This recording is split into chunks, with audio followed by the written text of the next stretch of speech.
अनंत अंबानी की पदयात्रा में धीरेन्द्र शास्त्री का साथ, चर्चा में आध्यात्मिक यात्रा।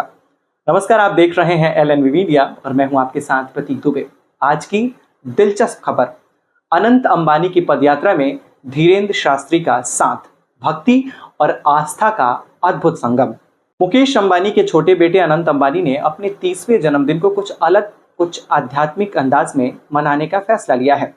उन्होंने जामनगर से लेकर द्वारका तक 170 किलोमीटर लंबी पदयात्रा शुरू की है और इसमें उनका साथ दे रहे हैं बागेश्वर धाम के पीठाधीश्वर धीरेन्द्र शास्त्री। इस यात्रा की शुरुआत 29 मार्च को हुई और रोज रात को करीब 7 घंटे तक पैदल चलकर अनंत अंबानी 10 अप्रैल को भगवान द्वारकाधीश के दर्शन करने द्वारका पहुंचने वाले हैं। उनका मानना है कि ये पदयात्रा न केवल भगवान की भक्ति का मार्ग है, बल्कि भारतीय संस्कृति को आगे बढ़ाने का भी एक जरिया है। इस यात्रा का मकसद सिर्फ आशीर्वाद लेना नहीं, बल्कि एक मिसाल कायम करना भी है।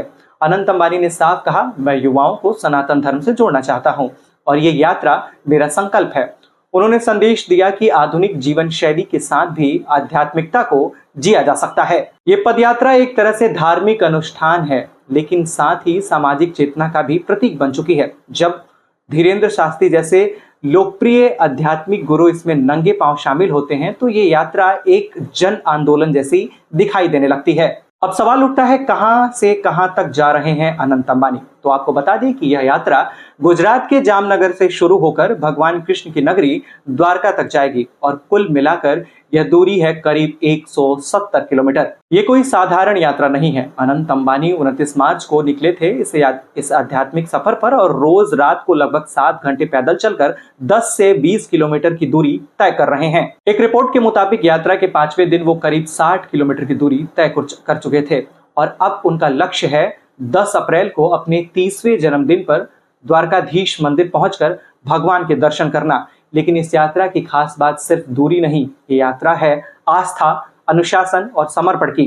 अनंत अंबानी कठिन रातों के अंधेरे और थकान के बावजूद लगातार चल रहे हैं, बिना रुके, बिना थके। और अकेले नहीं है वो इस रास्ते पर। बाबा बागेश्वर यानी धीरेन्द्र शास्त्री ने भी इस यात्रा में हिस्सा लिया और वो भी नंगे पैर। उनकी मौजूदगी ने इस यात्रा को सिर्फ भक्ति नहीं, बल्कि एक बड़ी आध्यात्मिक घटना में तब्दील कर दिया है। साथ ही इस यात्रा को सुरक्षित और व्यवस्थित बनाए रखने के लिए Z+ सिक्योरिटी तैनात है। स्थानीय पुलिस बल भी पूरे रास्ते पर चौकस है और सबसे प्यारी बात, स्थानीय लोग रास्ते में फूल से स्वागत कर रहे हैं, आरती उतार रहे हैं और जयकारे भी लगा रहे हैं। यह पदयात्रा अब एक जन भावनाओं का उत्सव बन चुकी है, जिसमें लोग न सिर्फ जुड़ रहे हैं बल्कि इस यात्रा को अपना उत्सव बना रहे हैं। अनंत अंबानी ने इस पदयात्रा में हर दिन कुछ नया देखने को मिल रहा है। कभी मंदिर के दर्शन, कभी आध्यात्मिक संवाद और अब एक ऐसा वीडियो जो सोशल मीडिया पर छा गया है। यात्रा के दौरान जब अनंत अंबानी पड़तरा में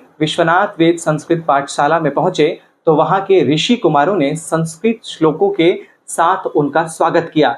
इस मौके पर अनंत ने सनातन धर्म की महिमा पर बात की और लोगों से अपील की कि वो धार्मिक मूल्यों को अपनाएं। उन्होंने कहा, ईश्वर के आशीर्वाद से मुझे शक्ति मिली है और मैं लगातार 5 दिनों से चल रहा हूं। ये मेरी श्रद्धा और समर्पण का प्रमाण है। यानी ये सिर्फ एक शारीरिक यात्रा नहीं है, ये आत्मा की यात्रा है। लेकिन अब बात उस वायरल वीडियो की जिसने लोगों को हैरान किया और भावुक भी। अनंत अंबानी ने यात्रा के दौरान एक ट्रक देखा जिसमें लगभग 250 मुर्गियों को बूचड़खाने ले जाया जा रहा था। उन्होंने ट्रक को तुरंत रुकवाया, ड्राइवर से बात की और फिर उन्होंने उन सभी मुर्गियों को दोगुनी कीमत पर खरीद लिया। कहा, अब हम इन्हें पालेंगे और वीडियो इंटरनेट पर वायरल हो गया।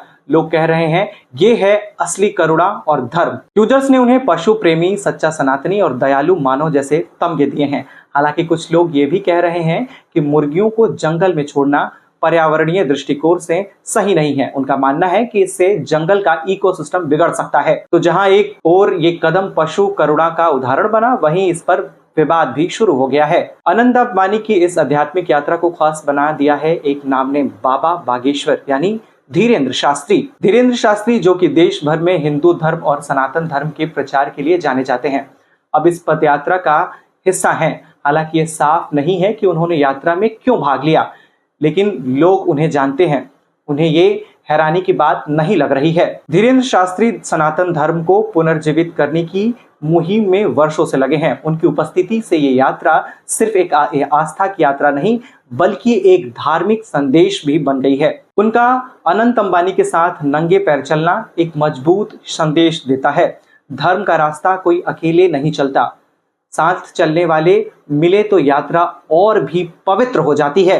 ये वही धीरेंद्र शास्त्री हैं जिन्होंने कुछ महीनों पहले मध्य प्रदेश में हिंदू एकता पद यात्रा में कहा था, हिंदू राष्ट्र का सपना अब दूर नहीं, देश का हिंदू जग चुका है। उनकी बातों में युवा शक्ति के लिए भरोसा झलकता है। उन्होंने कहा था, मुझे उम्मीद है युवाओं की वजह से भारत फिर से आध्यात्मिक रूप से जागृत होगा। तो जब आज अनंत अंबानी जैसे युवा उद्योगपति पदयात्रा पर निकले हैं और धीरेंद्र शास्त्री जी का उनका साथ दे रहे हैं, तो ये एक आदर्श संगम है धर्म, आस्था और युवा ऊर्जा का। ये साथ सिर्फ एक यात्रा का नहीं बल्कि ये उस आध्यात्मिक और सांस्कृतिक संवाद की शुरुआत है जहां धर्म और व्यवसाय मिलकर समाज को नई दिशा दे सकते हैं। अनंत अंबानी की इस पदयात्रा ने सिर्फ श्रद्धालुओं को नहीं बल्कि पूरे देश को एक बार फिर धर्म और संस्कृति की ओर देखने के लिए मजबूर कर दिया है। इस यात्रा में धीरेंद्र शास्त्री की भागीदारी इस संदेश को और भी मजबूती से सामने लाती है कि धर्म सिर्फ आम लोगों की चीज नहीं है बल्कि उन लोगों की भी जरूरत है जो सबसे ऊपर माने जाते हैं। धीरेंद्र शास्त्री ने हमेशा युवाओं को सनातन धर्म अपनाने का संदेश दिया है और अब जब एक युवा उद्योगपति खुद पैदल चलकर आस्था की राह पर निकला है तो यह सिर्फ एक यात्रा नहीं, एक उदाहरण बन चुका है। अनंत अंबानी की यह यात्रा हमें याद दिलाती है कि द्वारका कोई आम जगह नहीं, यह वही नगरी है जहां भगवान श्री कृष्ण ने धर्म और न्याय की नींव रखी थी।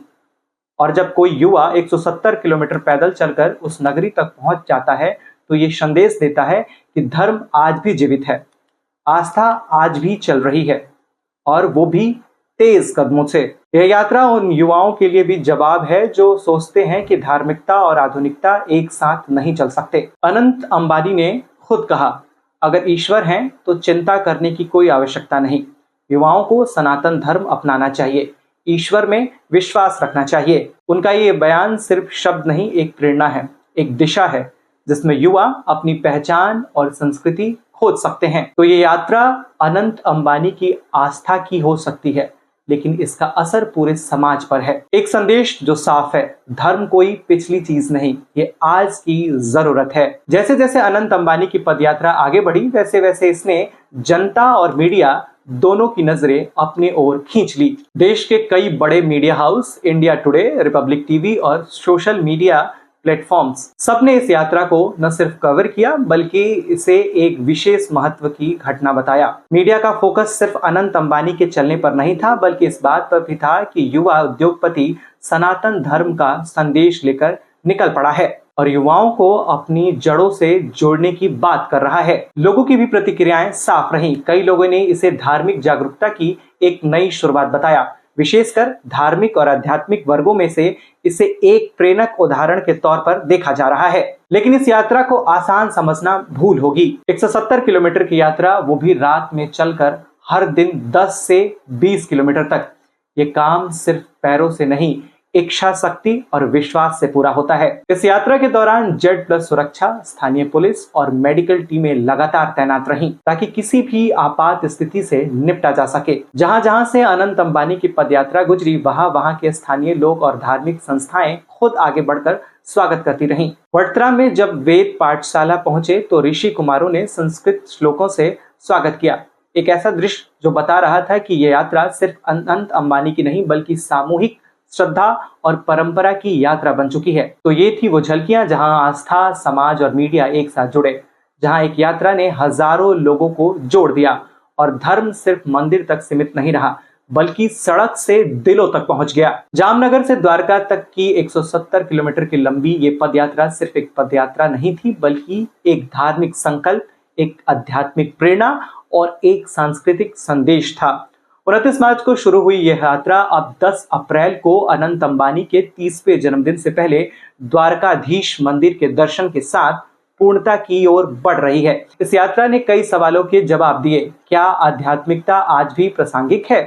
क्या युवाओं को धर्म से जोड़ा जा सकता है? उत्तर हाँ, और बहुत प्रभावी रूप से। धर्म के प्रति समर्पण और समाज के प्रति जागरूकता दोनों का संगम इस यात्रा में साफ दिखाई दिया। अनंत अंबानी जैसे प्रभावशाली व्यक्ति का इतना निष्ठा से पैदल चलना ये दिखाता है कि धर्म और अध्यात्म का मूल्य सिर्फ उपदेशों में नहीं बल्कि आचरणों में होता है। इस पदयात्रा का सबसे बड़ा संदेश यह है कि धार्मिक मूल्य सिर्फ पूजा तक सीमित नहीं है, बल्कि वे समाज में एकता, सद्भाव और संस्कृति से जुड़ने का माध्यम बन सकते हैं। अब जब यह यात्रा अपने अंतिम चरण में है तो सबकी निगाहें द्वारका पर है, जहां अनंत अंबानी अपने जन्मदिन पर क्या धार्मिक या सामाजिक पहल करते हैं, यह देखना दिलचस्प होगा। लेकिन एक बात तय है कि यह यात्रा एक नई शुरुआत है, जहां युवा पीढ़ी को धर्म और संस्कृति से जोड़ने की प्रेरणा मिलती है। द्वारकाधीश की नगरी में यह पदयात्रा श्रद्धा, शक्ति और संकल्प का स्मरण बनकर रहेगी।